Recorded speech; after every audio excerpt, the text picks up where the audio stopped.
Mary Evans, you are an elected member of Angus Council in Scotland, United Kingdom. You're also chair of the Committee of Young Local and Regional Elected Representatives of the European Council of Municipalities and Regions.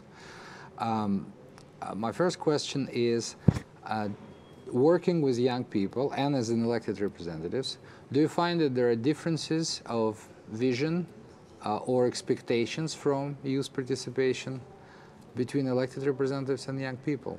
Do they approach this issue from the same perspective?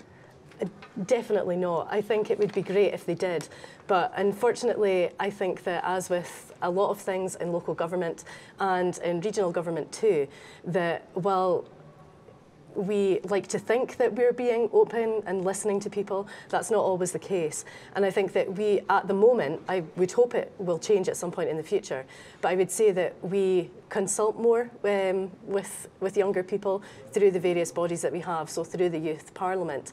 But as to whether we take that on board all the time, I don't think that's always the case. Whereas I would see that that younger people themselves would expect that their opinions are taken into consideration and they would want to feel that they're being listened to. And I think there is a bit of a mismatch there at the moment.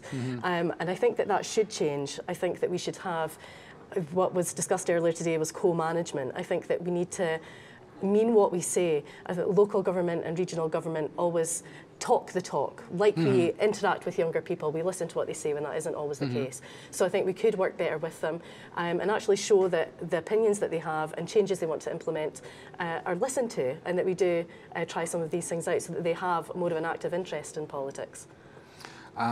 Today, young people often feel disenchanted with mainstream politics, traditional mechanisms of participations, and in the light of this disengagement from traditional politics, what can local and regional authorities do to encourage greater youth participation, their greater engagement in political I wish issues? I had the answers to that question, because I think that it would be great if somebody did, because we would all be doing it if there was one solution to the problem.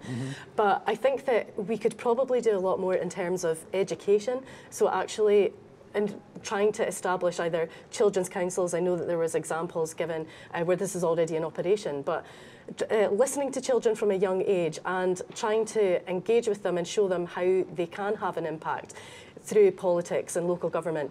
I wasn't even aware what my local authority was, how it operated. I didn't know any of that, well, up until the point where I was elected myself. So I think that there's a lot more we could do there. I think if people were aware of the mechanisms that were in place, they might be more likely to take an interest and to get involved.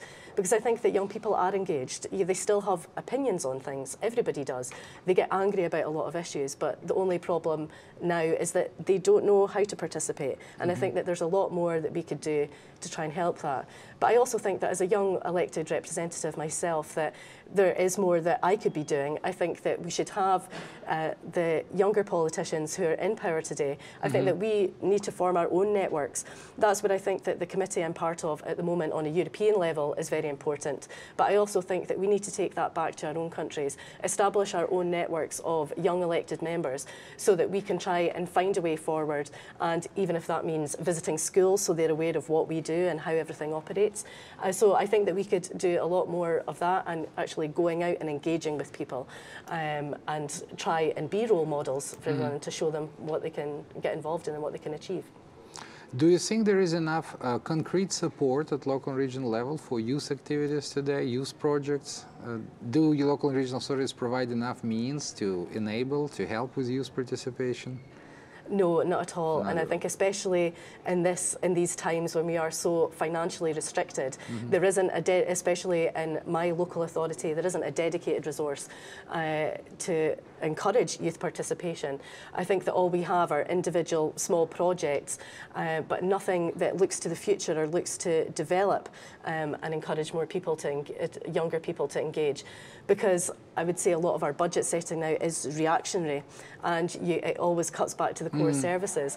And I think that there's a lot more that we could do, but especially when there are hardly any young people anyway and young elected representatives, it's harder to get that point across. And I don't think it's great that we're seeing at the European level, and certainly at a government level too, there's more of a strive towards that, because we realise, well, we can't have a fair and equal society without youth participation. But I do think there's still a long way to go and a lot that we could do. And especially hearing some of the examples that we discussed earlier today of what's happening in other countries, I think there's a lot of experience out there that we could share, and I think it's really important that we share the good practice and see what works in other countries and see if that's something that we can try. And I think that the Council of Europe and conferences like what we have today are a really good forum for spreading that information. Thank you very much, Mary. Thank and you. Good luck to you and all of the success in your work. Thank you very much. Thank you.